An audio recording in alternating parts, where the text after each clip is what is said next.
Olá, amigos. Espero que estejam bem. Graças a Deus, eu estou bem. Quem não está bem, eu espero que esse vídeo possa contribuir para o seu bem-estar.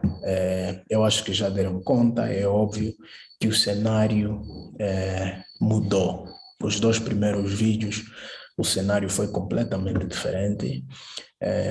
Eu estou de viagem e por pouco não ia gravar este vídeo porque estou super ocupado. Mas como havia prometido que gravaria o terceiro vídeo, então decidi cumprir com a minha promessa, não quis desapontar ninguém.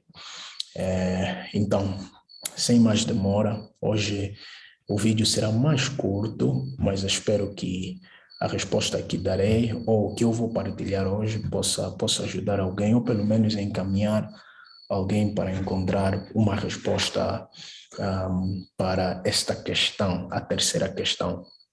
Hoje eu vou falar um pouco sobre o sentido da vida no contexto de sofrimento e, sim, no contexto de sofrimento. Várias vezes as pessoas perguntam, questionam se existe sentido na vida, ou se a vida tem sentido quando estão sofrendo ou quando estão passando por uma dificuldade. No primeiro vídeo, eu respondi a pergunta: será que existe sentido na vida? E eu respondi, e eu apresentei duas respostas. Uma resposta à luz da teoria de Charles Darwin e uma segunda resposta à luz da teoria do criacionismo bíblico de Gênesis 1 e 2. Também dei uma resposta à luz da evolução teística. Para quem não assistiu, melhor assistir o primeiro vídeo. A segunda pergunta foi: qual é o sentido da vida? E eu mencionei que na perspectiva do Darwinian Evolution e Theistic Evolution, ou evolução teística, não existe sentido absoluto e não existe valor intrínseco. O ser humano não tem valor intrínseco e não existe sentido absoluto. Mas na perspectiva do criacionismo, existe sentido, a vida tem sentido. E o sentido da vida do ser humano está ligado com o conceito da humanidade existir segundo a imagem e semelhança de Deus. Neste terceiro vídeo, nós vamos falar do sentido da vida no contexto do sofrimento, ok? E, obviamente, eu vou ter que responder segundo a perspectiva do criacionismo bíblico, porque em Darwinian Evolution eu não posso responder a questão de sentido no contexto de sofrimento. Por quê? Porque na teoria de Charles Darwin, o sofrimento e a maldade faz parte daquela cosmovisão. O sofrimento deve existir para sempre.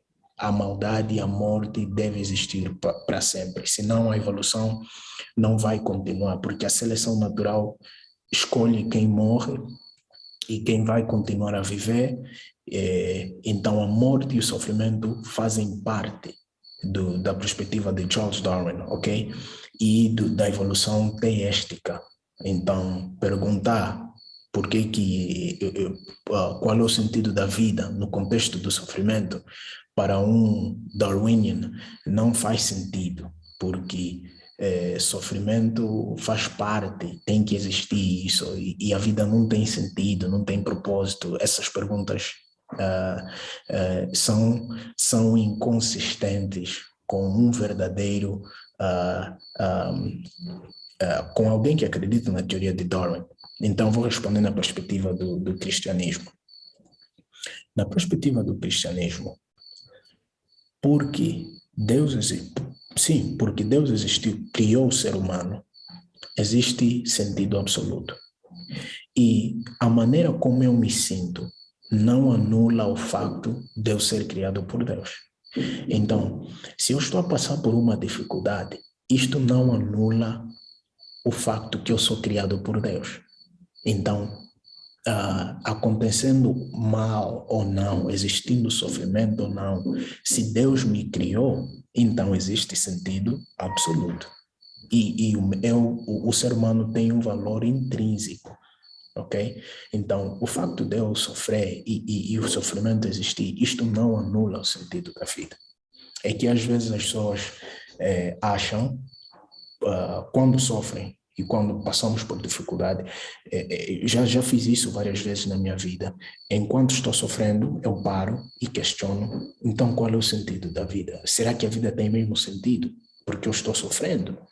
E na verdade é que o sofrimento não anula o sentido da vida, porque o sentido da vida está conectado com a questão de origem. Se Deus é que te criou, sofrendo ou não, a vida tem sentido e há sentido na vida. Tem uma outra questão.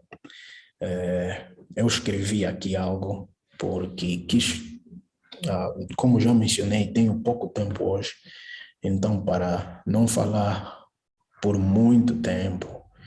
A outra questão é o seguinte: várias vezes as pessoas questionam se a vida tem sentido quando não recebem a resposta que eles queriam de Deus. Por exemplo, alguém ora, alguém pede algo e Deus não dá ou não responde. Então as pessoas perguntam como é que isto acontece? Por quê? Será que Deus não se importa?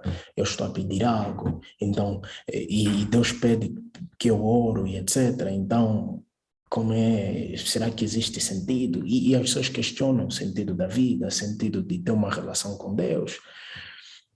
É o seguinte, talvez o que estás a pedir não é de acordo com a vontade de Deus. Porque Jesus, quando disse, pede e tudo vos será dado, Jesus diz que devemos pedir segundo a vontade de Deus. Ok? Então, talvez o que estás a pedir não é segundo a vontade de Deus.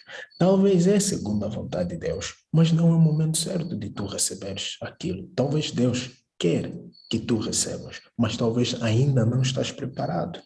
Talvez estás num lugar em que se tu receberes, só vai te fazer mal. Então Deus prefere não ofertar-te agora. Então, tem vários fatores e a gente deve sempre procurar refletir um pouco mais, analisar um pouco mais. Tem mais algo que eu quis partilhar. Deixa eu ver se vou lembrar, Ok.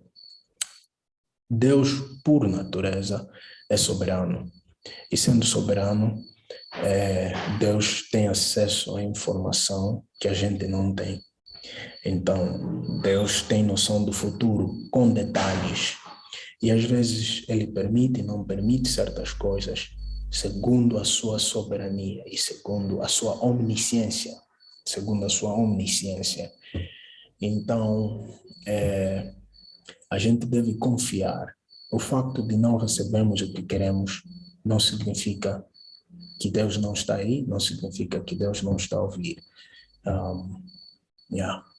Eu acho que tem uma outra questão ligada com esta, que é sobre sofrimento. Para quem, vamos dizer, alguém que procura viver de acordo à vontade de Deus e depois sofre ou passa por qualquer sofrimento ou qualquer maldade e questiona se existe qualquer sentido.